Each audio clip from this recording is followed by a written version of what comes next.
आज की कहानी एक ऐसे लड़के की है जो पढ़ाई में तो बहुत होशियार होता है, लेकिन उसमें कई सारे खामियां भी होते हैं। जैसे कि वो किसी से बात नहीं करता, लोगों से नहीं मिलता और उसके कोई दोस्त भी नहीं होते।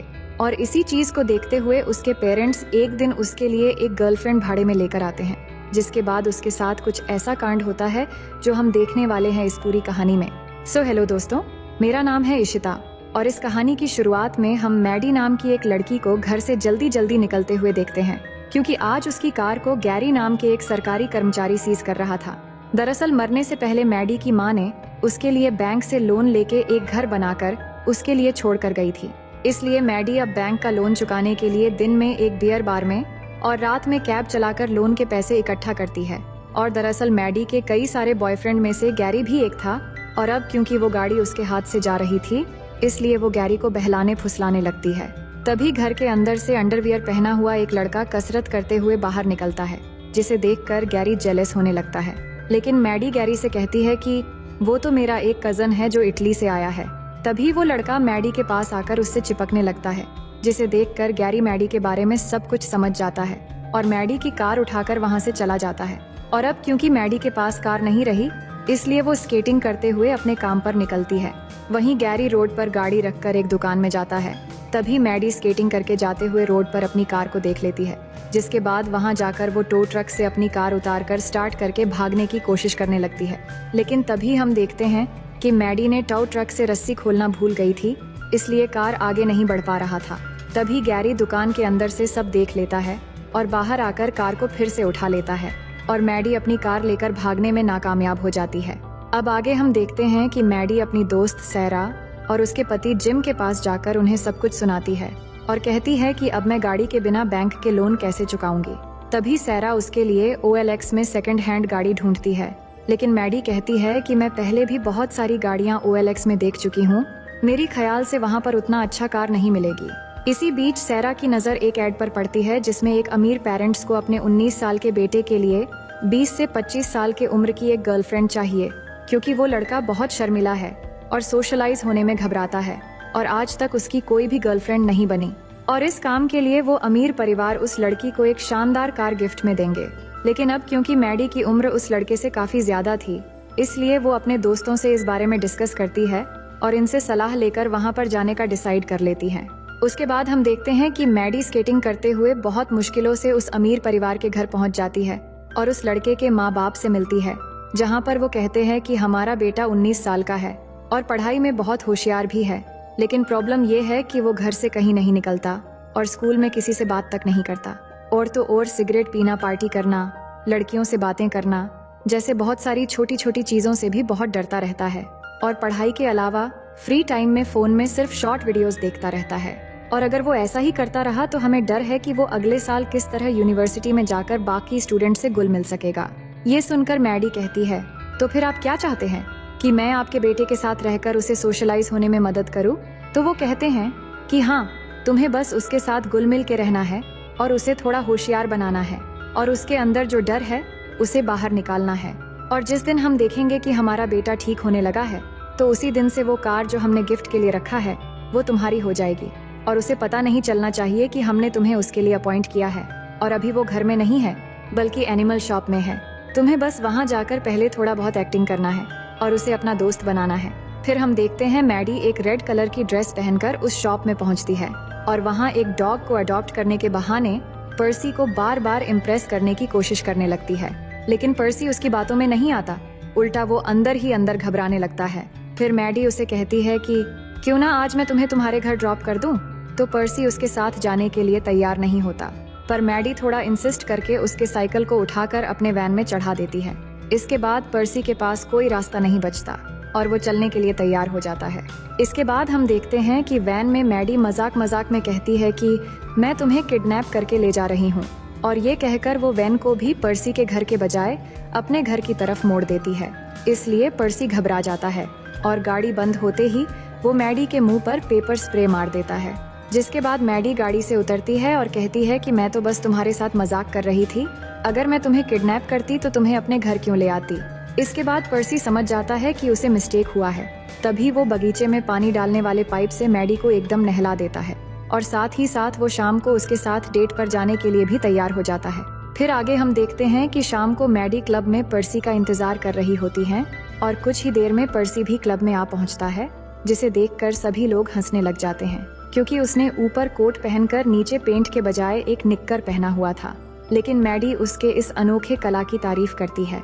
जिसके बाद उनके टेबल पर एक वेट्रेस आती है तो मैडी अपने लिए लॉन्ग आइस टी ऑर्डर करती है तो पर्सी अपने लिए एक पेप्सी लाने के लिए कहता है, लेकिन मैडी उसके ऑर्डर को कैंसिल करके उसके लिए भी एक लॉन्ग आइस टी ऑर्डर करती है और दोनों आइस टी पीते हुए बातें करने लगते हैं। पर इसी बीच वहाँ पर मैडी का एक एक्स बॉयफ्रेंड ट्रेविस आ जाता है और अपनी एंगेजमेंट की रिंग दिखाकर पर्सी के सामने उन दोनों के बारे में बताने लगता है कि कैसे मैडी ने उसे छोड़ दिया था। तो अब ट्रेविस के वहाँ से जाते ही मैडी पर्सी को लेकर एक बीच साइड पर पहुँचती है, पर 8 बजने के बाद यहाँ पर आना मना था और पर्सी को अच्छे से तैरना भी नहीं आता था। लेकिन मैडी पर्सी के कपड़े उतारने की बहुत कोशिश करती है, पर जब वो कपड़े नहीं उतारता तो वो खुद अपनी सारी कपड़े उतारकर पानी में चली जाती है। इसके बाद पर्सी भी अपने कपड़े उतारकर पानी में चला जाता है और वो दोनों जैसे ही पानी में आते हैं तभी वहाँ पर कुछ लोग आ जाते हैं और वो उनके कपड़े लेकर वहाँ से जाने लगते हैं। ये देखकर मैडी को गुस्सा आ जाता है और वो उसी हालत में पानी से बाहर निकलकर उन लोगों को मार मार के वहाँ से भगा देती है।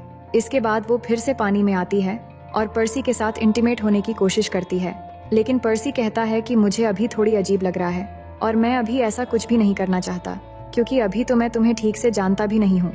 अब पर्सी के मना करने पर मैडी गुस्सा हो जाती है और वहाँ से बाहर आकर कार में बैठकर वहाँ से जाने वाली होती है।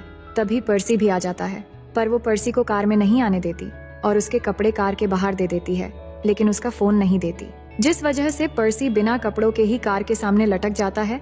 पर फिर भी मैडी कार नहीं रोकती और ऐसे ही चलाने लगती है। अब ये सब देखकर पुलिस भी उनके पीछे पड़ जाती है और पुलिस से बचने के लिए मैडी बहुत स्पीड से कार ले जाकर ट्रेन के आगे से निकल जाती है और दोनों एक बड़े एक्सीडेंट होते होते बच जाते हैं। अब आगे हम देखते हैं कि दोनों मैडी के घर में हैं, जहां मैडी गाने चलाकर पर्सी को अपनी ओर आकर्षित करने की कोशिश करने लग जाती है। लेकिन पर्सी को तो अभी भी समझ में नहीं आ रहा था कि ये सब हो क्या रहा है। तभी अचानक पर्सी को इचिंग होने लगती है तो वो देखता है कि उसे रैशेस हो गए हैं। फिर मैडी उसको दवाई लगाने लगती है और इस दौरान दोनों आपस में बातें करने लगते हैं। तो पर्सी मैडी से सॉरी कहता है और कहता है कि आज मेरे रैशेस की वजह से हमारे बीच कुछ भी नहीं हो पाया, तो कल हम जरूर एक साथ समय बिताएंगे। अब अगले दिन दोनों मिलते हैं और बहुत सारे अलग अलग जगह जाकर बहुत मस्ती करते हैं और एक दूसरे के साथ बहुत अच्छा टाइम स्पेंड करते हैं और एक जगह बैठकर दोनों एक दूसरे से बातें करने लगते हैं। और बातों बातों में मैडी उसे अपने परिवार के बारे में बताती है कि कैसे उसके पापा ने उसको एक्सेप्ट नहीं किया। और कुछ देर बातें करने के बाद दोनों आपस में किस करते हैं। फिर वहाँ पर दोनों पर्सी के एक दोस्त से भी मिलते हैं जिसका नाम जोड़ी होता है। तो वहाँ पर उनके बीच बहुत बातें होती है और जब पर्सी थोड़ा दूर रहता है तो जोड़ी मैडी से कहता है कि तुम यहाँ इसके साथ क्या कर रही हो, क्या तुम्हें बच्चे पसंद है। माना कि पर्सी के माँ बाप का बहुत पैसा है, लेकिन वो पैसा उसका नहीं है। वो लड़का एक सीधा साधा इंसान है और मैं तुम जैसी लड़कियों को बहुत अच्छी तरह से जानता हूँ। अगर तुम्हारी वजह से पर्सी को कुछ भी हुआ तो मैं तुम्हें नहीं छोड़ूंगा। अब अगले सीन में हम देखते हैं कि रात को दोनों बहुत सज धज कर एक साथ डिनर के लिए जाते हैं, जहाँ मैडी के बहुत कहने पर पर्सी पियानो प्ले करता है और गाना गाता है, जिसे सुनकर सभी लोग वहाँ पे इम्प्रेस हो जाते हैं और उसके लिए तालियां बजाते हैं। तभी पियानो बजाने के बाद वहाँ पर पर्सी की एक फ्रेंड आती है जिसका नाम है नैटली और वो कल के लिए पर्सी को एक पार्टी में इनवाइट करती है और कहती है कि मैं भी यूनिवर्सिटी जाने वाली हूँ तो बहुत मजा आने वाला है और वहाँ पर हम दोनों एक साथ ही जाएंगे। ये कहकर वो यहाँ से चली जाती है। अब उसके जाने के बाद पर्सी मैडी को बताता है कि नैटली बहुत अच्छी लड़की है, हम दोनों एक साथ ही चले जाएंगे और मैं अपना ड्राइविंग लाइसेंस भी बनवा रहा हूँ ताकि वीकेंड्स पर मैं खुद कार ड्राइव करके तुमसे मिलने आ सकूं। और यहाँ पर्सी को देखकर साफ पता चल रहा था कि पर्सी मैडी से अटैच हो रहा है और ये बात मैडी भी समझ रही थी। उसके बाद दोनों डिनर करके निकल जाते हैं और हम कार के अंदर का सीन देखते हैं जहाँ पर्सी शराब पीने लगता है और मैडी से कहता है कि मैं तुम्हारे लिए तैयार हूँ, मैं तुमसे बहुत प्यार करने लगा हूँ और अब मैं तुम्हारे साथ इंटीमेट होना चाहता हूँ। तो इस पर मैडी कहती है कि तुमने अभी ड्रिंक किया है और नशे की हालत में तुम पहली बार ये सब नहीं कर पाओगे, तो हम किसी और टाइम ये सब कर लेंगे। पर असल में मैडी को भी बुरा लग रहा था कि वो तो पर्सी के साथ एक एग्रीमेंट की वजह से है और पर्सी ये सब जानता भी नहीं, फिर भी वो उसके प्यार में सीरियस हो रहा है। अब अगले दिन हम देखते हैं कि पर्सी अपने पेरेंट्स को बताता है कि अब मैं ड्राइविंग लाइसेंस बनवा रहा हूँ, जिसे सुनकर वो बहुत खुश होते हैं लेकिन फिर पर्सी कहता है कि मेरी एक नई गर्लफ्रेंड है जिसका नाम मैडी है और मैं उसके साथ लॉन्ग डिस्टेंस में नहीं रहना चाहता, इसलिए अब मैं यूनिवर्सिटी नहीं जाऊंगा क्योंकि अब मैं बड़ा हो गया हूँ और अपने फैसले खुद ले सकता हूँ। उसके बाद हम देखते हैं कि पर्सी अपने डैड की कार में जाकर बैठ जाता है और उसके जाते ही उसके मॉम डैड मैडी को कॉल लगाते हैं और उसे कहते हैं कि हमारे बीच जो डील हुआ था जिसमें तुम्हें एक कार मिलेगी तो तुम अब वो कार ले जा सकती हो, बस पर्सी को यूनिवर्सिटी जाने के लिए मना लो। लेकिन उनके बीच की बातें पर्सी कार के ऑपरेटिंग सिस्टम की वजह से सुन लेता है और उसे बहुत बुरा लगता है और उसके समझ में आ जाता है कि मैडी के दिल में उसके लिए जो फीलिंग्स है वो प्यार नहीं बल्कि एक डील था। जिसके बाद वो अगले ही दिन मैडी को घर बुलाता है और सब कुछ जानते हुए भी मैडी को अपने मॉम डैड से मिलवाता है और खाना खाते हुए वहाँ मैडी की एज की बहुत मजाक बनाता है और फिर खाने के बीच में से उठकर वहाँ से चला आता है और अपने एक फ्रेंड की हेल्प से उस कार को ले जाकर तोड़ देता है। इसके बाद वो घर वापस आता है और अपने रूम में आकर मैडी के साथ इंटीमेट होने के लिए कहता है, जिससे मैडी भी मान जाती है। लेकिन पहली बार होने की वजह से पर्सी ज्यादा देर तक कुछ नहीं कर पाता और थोड़ी ही देर में उसकी हवा निकल जाती है। फिर वो मैडी को उसकी कार के बारे में बताता है कि तुम्हारे कार के ऊपर एक पेड़ गिर गया है, जिसे सुनते ही मैडी समझ जाती है कि पर्सी को सब कुछ पता लग चुका है। फिर पर्सी कहता है कि मुझे लगा तुम मुझे सच में पसंद करती हो, लेकिन वो तो बस मेरा ही पागलपन था। जिस पर मैडी कहती है, नहीं पर्सी तुम गलत सोच रहे हो, मैं तुम्हें सच में पसंद करती हूँ और वो डील बस मैं अपनी घर बचाने के लिए कर रही थी, लेकिन सच में मैं तुम्हें बहुत प्यार करती हूँ। लेकिन फिर भी पर्सी गुस्से में उसे वहाँ से जाने को बोल देता है। उसके बाद हम देखते हैं कि मैडी अपने घर चली जाती है और बहुत उदास रहने लगती है क्योंकि उसे लगता है कि उसने कहीं न कहीं पर्सी के इमोशंस के साथ खेला है। और इधर पर्सी भी अपनी पुरानी आदतों में चला जाता है जहाँ पर वो गेम्स खेलता है, शॉर्ट वीडियोस देखता रहता है। फिर एक दिन मैडी पर्सी से जाकर मिलती है और उसे मनाने की कोशिश करने लगती है और कहती है कि हमारी दोस्ती सच्ची थी और तुम्हारे लिए मेरे अंदर सच में फीलिंग्स हैं और उस डील की वजह से मैं हर रोज अपने आप को कोसती रहती हूँ। ये कहते हुए वो उसकी पीछे पीछे जाने लगती है, लेकिन पर्सी फिर भी नहीं मान रहा था और वो अपनी कार में जाकर बैठ जाता है। पर मैडी उसका पीछा नहीं छोड़ती और उसके कार के आगे जाकर लटक जाती है और उसे बार बार मनाने की कोशिश करती है। तो पर्सी बोलता है कि मेरा तुमसे कोई लेना देना नहीं है, मैं तुमसे कोई बात नहीं करना चाहता। ये कहकर वो कार चलाने लगता है। तभी मैडी चिल्लाने लगती है और कहती है कि कार रोको, मुझे तुमसे बात करनी है।